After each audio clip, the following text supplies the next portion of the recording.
ಶಾಸಕರ ಕಚೇರಿಯಲ್ಲಿ ಜನತಾ ದರ್ಶನ ಮೂಲಕ ಕ್ಷೇತ್ರದ ಜನತೆಯ ಶ್ರೇಯೋಭಿವೃದ್ಧಿಗೆ ಶ್ರಮಿಸುತ್ತಿರುವ ಶಾಸಕ ಎಸ್ಆರ್ ಶ್ರೀನಿವಾಸ್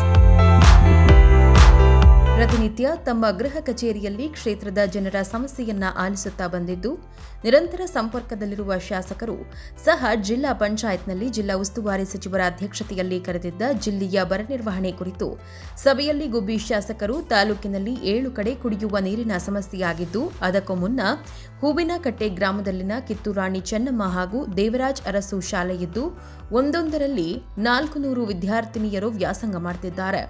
ಹೀಗಿರುವಾಗ ಕುಡಿಯುವ ನೀರಿನ ಸಮಸ್ಯೆ ಉಂಟಾಗಿದ್ದು ಈ ಬಗ್ಗೆ ಸಿಎಸ್ ಅವರಿಗೆ ಸಮಸ್ಯೆ ಬಗ್ಗೆ ನಾನೇ ಹೇಳಿದ್ದೆ. ದೇವಸ್ಥಾನ ಬಳಿ ಗ್ರಾಮಸ್ಥರ ಜೊತೆ ಮಾತನಾಡಿ ನೀರು ಬಿಡಿಸುತ್ತಿದ್ದೆ. ಈ ಬಗ್ಗೆಯೂ ಸಿಎಸ್ ಕ್ರಮ ಕೈಗೊಳ್ಳದೇ ಇರುವಾಗ ಸಭೆಯಲ್ಲಿ ಈ ಬಗ್ಗೆ ಮಾಡಿದ್ದೆ. ಪ್ರಸ್ತಾಪಿಸಿದ ತಕ್ಷಣ ಡಿಸಿ ಅವರು ಕ್ರಮ ತೆಗೆದುಕೊಂಡು ಸ್ಥಳಕ್ಕೆ ತೆರಳಿ ಸ್ಥಳ ಪರಿಶೀಲನೆ ನಡೆಸಿ ಒಂದು ಬೋರ್ವೆಲ್ ಕೊರೆದಿದ್ದು ಇನ್ನೊಂದು ಬೋರ್ವೆಲ್ ಫೇಲ್ ಆಗಿದ್ದು ಇನ್ನೊಮ್ಮೆ ರೀಬೋರ್ ಕೊರೆಯಲು ಹೇಳಿದ್ದು ತಕ್ಷಣವೇ ಕೊರೆಸಲಾಗುತ್ತದೆ ಎಂದು ತಿಳಿಸಿದರು. ಇಲ್ಲ, ನಾವು ಜಿಲ್ಲಾ ಪಂಚಾಯತಲ್ಲಿ ನಮಗೆ ಸುಮಾರು 7ರಿಂದ 11 ಕಡೆ ನಮಗೆ ಕುಡಿಯ ನೀರಿಗೆ ಪ್ರಾಬ್ಲಮ್ ಆಯಿತು. ಅದಕ್ಕಿಂತ ಮುಖ್ಯವಾಗಿ ನಮಗೆ ಹೂವಿನಕಟ್ಟೆ ಕಿತ್ತೂರಾಣಿ ಚೆನ್ನಮ್ಮ ಮತ್ತು ದೇವರಾಜ ಅರಸು 2 ಶಾಲೆಗಳು. ಒಂದೊಂದು ಶಾಲೆಯಲ್ಲಿ ನಾನು ಮಕ್ಕಳಿಗೆ ಅವಕ್ಕೆ ಕುಡಿಯ ನೀರಿನ ಸಮಸ್ಯೆ ಆಯಿತು. ನಾನು ಹಿಂದೆ 2 ವರ್ಷ ಹಿಂದೆ ಬೋರ್ ಹಾಕ್ಸ್ಕೊಟ್ಟಿದ್ದೆ, ಅವೆರಡೂ ನಿಂತೋಗಿದ್ದು.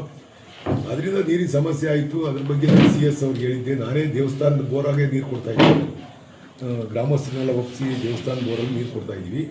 ಆ ವಿಚಾರವಾಗಿ ಸಿಎಸ್ ಕ್ರಮ ತಗೊಂಡಿರಲಿಲ್ಲ, ಅದ್ರ ಬಗ್ಗೆ ಮಾತಾಡಿದ್ದೆ. ಅದ್ರ ಬಗ್ಗೆ ನಿನ್ನೆ DC ಅವ್ರು ಹೋಗಿ ಪರಿಶೀಲನೆ ಮಾಡಿದರೆ ಒಂದು ಬೋರ್ ಅಲ್ಲೇ ಕೊರೆಸಿದ್ದೀವಿ, ಇನ್ನೊಂದು ಬೋರ್ 1200 ಅಡಿ ಫೇಲ್ ಆಗಿದೆ. ಅದು ಇನ್ನೊಂದು ಏನು ಹೊಡಿತಾ ಇದ್ದೋ ಅದನ್ನೇ ರೀಬೋರ್ ಮಾಡೋಕ್ಕೆ ಹೇಳಿದ್ದೀವಿ. ಇವತ್ತು ನಾಳೆ ಅದನ್ನು ರೀಬೋರ್ ಮಾಡಿಸ್ತೀವಿ. ಮತ್ತು ಇನ್ನೊಂದು ನಮಗೆ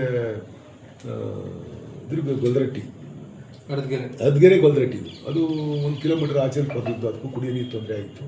ಅದನ್ನು ಮೊನ್ನೆ ನೀರು ಸಪ್ಲೈ ಕೊಟ್ಟವ್ರೆ, TC ಇಟ್ಟು ಪೈಪ್ಲೈನ್ ಮಾಡಿ ನೀರು ಸಪ್ಲೈ ಕೊಟ್ಟವ್ರೆ. ಈಗ 7-8 ಅಪ್ರೂವಲ್ ಕೊಟ್ಟಿದ್ದಾರೆ. ಎಲ್ಲೆಲ್ಲಿ ಕೆಲವು ಕಡೆ ದಾದುಬಾಯಿ ಪಾಳ್ಯಲ್ಲೆಲ್ಲ ಎಲ್ಲೆಲ್ಲಿ ಸಮಸ್ಯೆ ಇತ್ತು ಆ ಸಮಸ್ಯೆಗಳೆಲ್ಲ ಅಪ್ರೂವಲ್ ಕೊಟ್ಟಿದ್ದಾರೆ. ಅವೆಲ್ಲ ಕೊರೆಸ್ತೀವಿ. ಈಗ ಕೊರೆಸಿ ಎಲ್ಲೂ ನೀರಿನ ಸಮಸ್ಯೆ ಇರೋದ ರೀತಿಯಲ್ಲಿ ನಾವು ಮೇಂಟೈನ್ ಮಾಡ್ತಾ ಇದ್ದೀವಿ. ಅರದಗೆರೆ ಗೊಲ್ಲರಹಟ್ಟಿ ಗ್ರಾಮಕ್ಕೂ ನೀರಿನ ಸಮಸ್ಯೆಯ ಹಿನ್ನೆಲೆ 1 ಕಿಲೋಮೀಟರ್ ದೂರದಲ್ಲಿ ಬೋರ್ವೆಲ್ ಕೊರೆಸಲಾಗಿದ್ದು ಇಲ್ಲಿಗೆ DC ಅವರು ಭೇಟಿ ನೀಡುವ ವೇಳೆ ಪೈಪ್ಲೈನ್ ಮೂಲಕ ನೀರನ್ನು ನೀಡಲು ಕ್ರಮ ವಹಿಸಲಾಗಿದೆ.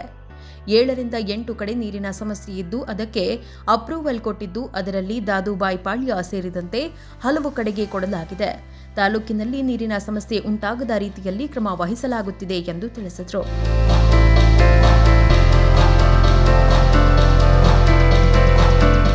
ಜೆಜೆಎಂ ಸಮಸ್ಯೆ ಜಿಲ್ಲೆಯ ತಾಲೂಕಿನ ಸಮಸ್ಯೆಯಲ್ಲ. 3-4 ವರ್ಷದಿಂದ ಕೇಂದ್ರ ಸರ್ಕಾರ ಹಣವನ್ನ ಬಿಡುಗಡೆ ಮಾಡಿಲ್ಲ. 10,000 ಕೋಟಿ ಹಣವನ್ನ ಬಿಡುಗಡೆ ಮಾಡಬೇಕಿದ್ದು, ಆದರೆ ಬಿಡುಗಡೆ ಆಗದೇ ಇರುವ ಕಾರಣ ಕಾಂಟ್ರಾಕ್ಟ್ ಪೂರ್ಣ ಮಾಡದೆ ಹಾಗೆ ಬಿಟ್ಟಿದ್ದಾರೆ. ಈ ಬಗ್ಗೆ ಮುಖ್ಯಮಂತ್ರಿಗಳ ಗಮನಕ್ಕೆ ತಂದಿರುವುದಾಗಿ ತಿಳಿಸಿದರು.